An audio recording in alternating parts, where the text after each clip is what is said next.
You might think that the government is so essential when we have furloughs and all these budget cuts now because of the sequester. We're gonna be really suffering. Well, there's a case study here that makes very apparent that's not the case.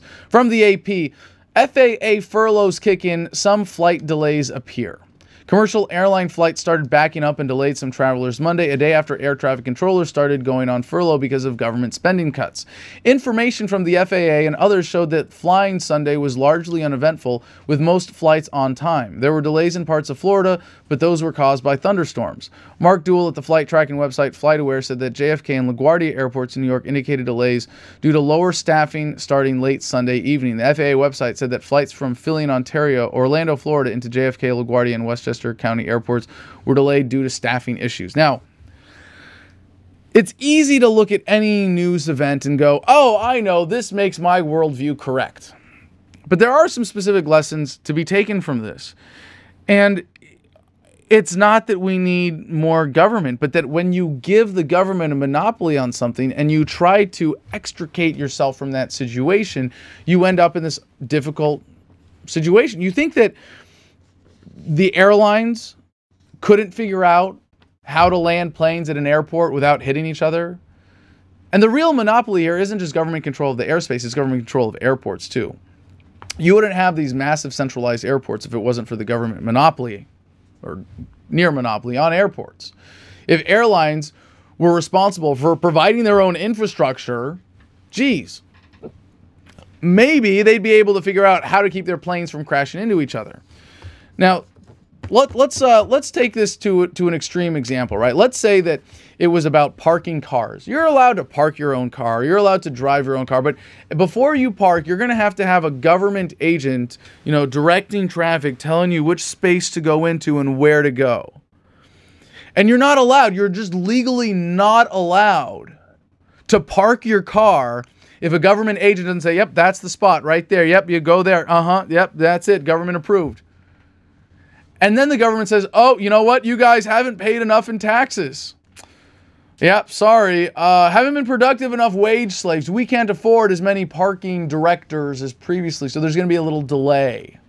What are you going to say? Oh, geez, oh my God, we need more parking directors. Well, you know what? When it comes to those benefiting from this, and you're in this impossible situation, and you can't see a better alternative, and the government has made it so that such an alternative would be a major leap in progress in terms of how this industry is conducting itself. And you can't just say, well, hey, look, we're gonna stop air flights altogether until we're able to privatize the airports and we're able to make sure that they are paying for their own infrastructure. This is why it's so difficult to extricate yourselves. So what is it that people are reduced to? Like, as if we are dependent on government now.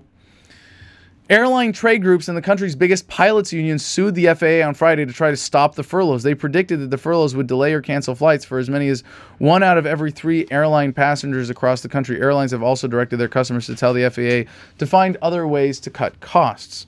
So why is it that they're doing this? Government budget cuts that kicked in last month are forcing the FAA and other agencies to cut their spending.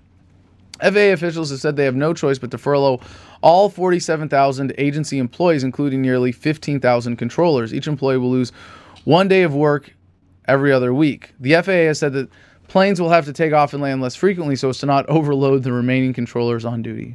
We're just going to have to suppress economic activity because there's no reason for the government to do this. There's no reason except for the propaganda purposes. Because they know that you can't see that there is another way.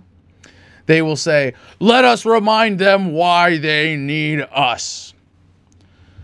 And they will have all of these cuts from the sequester that actually make your life worse. But more and more, they are having a more difficult time getting away with it because thanks to simply being able to turn to the internet to see that there's an alternative way of looking at things, we can see that maybe we don't need government after all. And now technology's progressing so fast that all of these things like, someone directing you where to park your car when we are going to have self-driving cars, they're going to be irrelevant. And government is going to be rendered obsolete. But only because more people are able to see past the government-induced propaganda events. Well, it's not like going to the beach fun or making out with your sister fun. It's more like an appropriate welcoming committee, I believe.